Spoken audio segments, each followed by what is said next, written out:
पहले तो एम्स में के बुरा हालत हो गया तो बोले पूरा काटना पड़ेगा, बोले नहीं हम मत कटाएंगे हम लोग, हमने फिर थोड़ा सा आंख बचाना है। तो ऐसे करके हम लोग फिर कोले बड़े प्राइवेट अस्पताल में दिखाते ताकि कुछ इलाज हो सके, आंख बच जाए। तो प्राइवेट अस्पताल में यही बात हुआ, सेम जैसे वही टेस्ट फिर बार करा, फिर वो 1 महीना निकल गया, फिर वो बहुत बुरा हाल हो गया, ठीक है ना। हाँ प्राइवेट अस्पताल है, उड़ीसा के बहुत बड़ा अस्पताल है, उस सम अस्पताल करके, सम सम सम अस्पताल कॉर्पोरेट हॉस्पिटल है, बहुत बड़ा हॉस्पिटल है भुवनेश्वर का। तो वहां गए थे हम लोगों ने। तो ऐसी ऐसी मतलब हमारा क्या, हमारे साथ ऐसे क्यों हो रहा है ऐसा, तो हमारा जीने का कोई अधिकार नहीं। हम लोग इतनी भ्रांति में अभी जैसे कोई यहाँ रिपोर्ट लेके जाता है ना, स्कैनिंग का रिपोर्ट कोई बताते भी नहीं, बोलते रिपोर्ट लेके आओ, 4 दिन के बाद रिपोर्ट लेके आओ। अगर डॉक्टर लोग तो जैसे स्कैनिंग का तुरंत उसका फिल्म आ जाता है, फिल्म देख के क्यों नहीं बताते, तो बताना चाहिए ना। हम लोग को कुछ भी नहीं बताते, बस ऐसे ही सब कुछ छुपा छुपा के किया जा रहा है। हम खुलम खुला ये लोग जैसे बताते ना गुरु लोग कि सब कुछ है। तो हाँ अभी यहाँ आने के बाद तो 12 दिन में इतना फर्क पड़ गया हमारा। तो आप लोग तो सामने देख रहे नहीं, अगर 12 दिन में मैं थोड़ा सा हिम्मत नहीं करता, इसकी आंख चली जाती, बचती कि नहीं बचती वो तो किस्मत की बात है, लेकिन आंख आज नहीं होती। वो बहन की जैसे आंख चली गई, थोड़ी सी अगर हिम्मत करती ना उनकी आंख बच जाती आज। तो इसलिए हमने बहुत हिम्मत किया। ये सब इनकी शीर्ष है, इनकी सब आशीर्वाद है गुरुओं की। संसार में अगर गुरु न होते ना, सचमुच ही हमारा बहुत कुछ हानि हो जाता है। इसीलिए कोई भी अपनी हानि न करे, इन गुरुओं की बात माने, क्योंकि इन्हीं गुरुओं के जरिए ही हमारी सुधार हो सकता है। अगर भगवान के भरोसे रहेंगे, वो एलोपैथी के डॉक्टर के भरोसे रहेंगे तो अपने हानि कर देंगे। इसीलिए सबसे अनुरोध है कि अपने हानि से बचे, ठीक है। तो बस अब सबको यही हमारी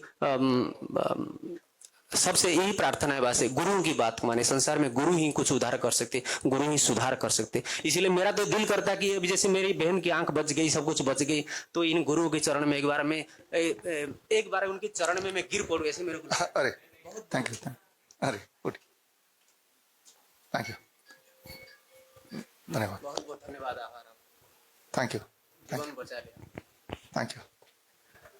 देखिए जीवन बचाने वाला तो ऊपर वाला होता है। आपने देखा जो भी नेचुरल थेरेपीज हैं वही आपको करना, चाहे घर बैठ के करें चाहे हिम्स में आके करें। अभी आपने सिद्धू जी का नाम लिया, सिद्धू जी की वाइफ का ट्रीटमेंट भी मेरे थ्रू ही चल रहा था, और लेकिन उनको उनकी ठीक होने से कितने लोग मोटिवेट हुए, और मुझे उम्मीद है कि निशा जी के ठीक होने से इसी तरह से हजारों और लोग मोटिवेट होंगे और ये रास्ता चुनेंगे। धन्यवाद, थैंक यू। तो अब हम बात कर लेते हैं हमारे अगले पेशेंट की, प्रतिभा जी आइए, आप चाहे तो यहाँ बैठ सकते हैं। इनकी कहानी थोड़ी ज्यादा दुखदाई है। उन्होंने तो राइट टाइम पे वहां से भाग के आ गए, but Pratibha ji right time पे भाग के आ नहीं पाई। लेकिन उसके आगे की और पहले की जो कहानी है थोड़ी सी जानना आपके लिए जरूरी है। उसके लिए आचार्य मनीष जी से को आग्रह करता हूँ, आए और थोड़ा सा आप बताएं।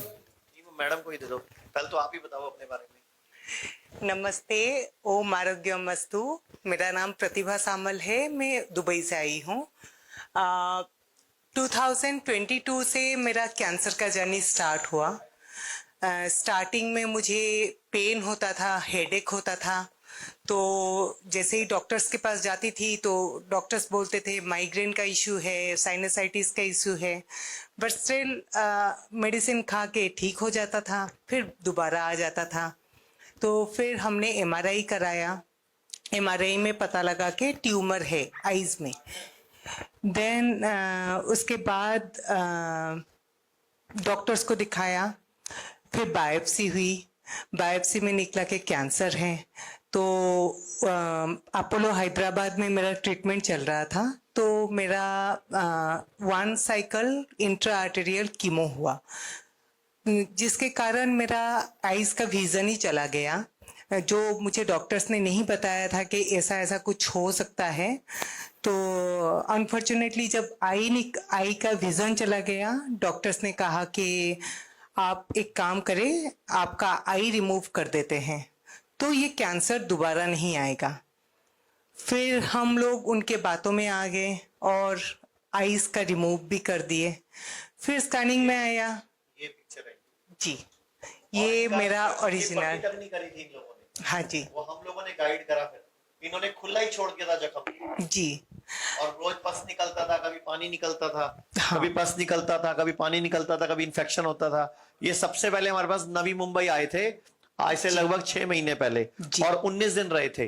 और जो 19वें दिन की फोटो खींची थी हमने ये वाली, तब इनका इन्फेक्शन 15 दिन से काफी हद तक कवर हो गया तब था। सूख गया था। पहले तो मेरा पूरा सूजन हो जाता था, स्वेलिंग आ जाती थी, पस निकलता था, बहुत प्रॉब्लम था क्योंकि मेरा रेडिएशन भी दिया गया था, 33 साइकिल का रेडिएशन, जिसके कारण मेरे आईज और ये पूरा पार्ट सुन भी पड़ गया था, मतलब टच करो तो पता नहीं लगता। फिर मुझे पता लगा हिम्स के बारे नहीं, में। उससे पहले आपको ये बोला गया कि अब 4th स्टेज हो गया है। जी जी, एक्चुअली इनको उससे पहले जवाब दे दिया था कि थोड़े दिन के मेहमान हो। मेरा जो केस है अभी, डॉक्टर्स का बोलना था कि स्टेज 4 कैंसर है, एडिनोइड सिस्टिक कार्सिनोमा, जो मेरा पूरा लंग्स, लीवर में और बोन्स में फैला हुआ है, और आपका इस चीज में और कोई इलाज बचा नहीं है, और आप कुछ ही दिन के मेहमान हो।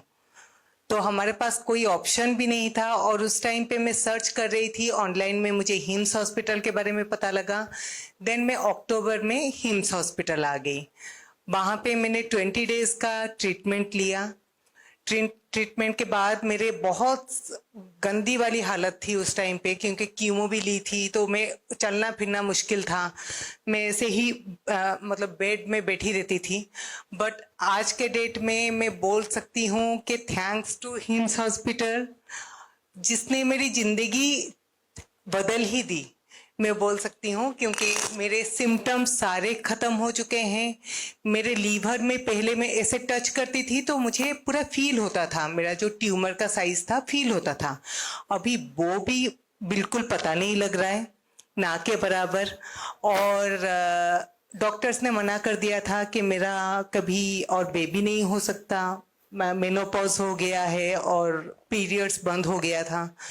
बट हिम्स में आने के बाद अभी ये 5 दोबारा days हिम्स के में आए हुए हैं, अभी चल रहा है इनका ट्रीटमेंट। 24 जी। तारीख को जाएंगी। अभी जी। आज क्या है? आज ये 17 यानी तारीख। कि अभी दोबारा आए हुए इनको 18 18 दिन। इनको अभी दोबारा आए हुए लगभग 24 दिन हो गए हैं, मतलब जी। 19 दिन